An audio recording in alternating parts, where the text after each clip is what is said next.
ماما، رفيقي مسافر مع عيلته بالصيف عبالي، ونحن وين رح نروح؟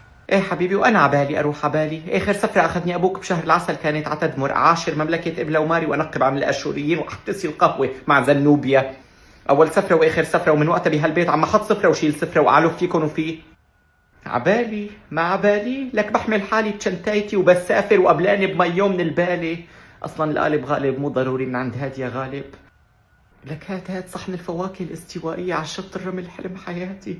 لك هون انا اذا فرحت بقطع لي صحن جبس بطيخ احمر، وابوك بقول لي وين الجبنه وربطه الخبز. لك الكيوي بياكلوا بالخبز. الكيوي. لك كنت مفكره انه الكوكتيل حليب وموز لبين ما شفت عمر. كل كبايه لون وكل لون طعمه، وكل كبايه عليها شمسيه. انا الشمسيه الوحيده اللي شفتها هي الشمسيه اللي بتفتح بوتشي لما بيهب الهوا علي بالشتاء، وابوك مو رضيان يغيرها. الله يطعمنا مثله، لسه الشنتاية على خصره، من طيارة لطيارة ومن بلد لبلد. لك أنا الزيت الوحيد اللي عرفته بحياتي هو زيت القلي، وإذا شي مرة أخذت لون بيكون لأنه أبوك رجعني من سوق الهال على البيت مشي مشان يوفر حق التاكسي.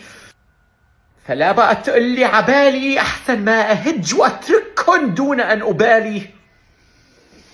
وإنه شالي عبالي على أبوكم.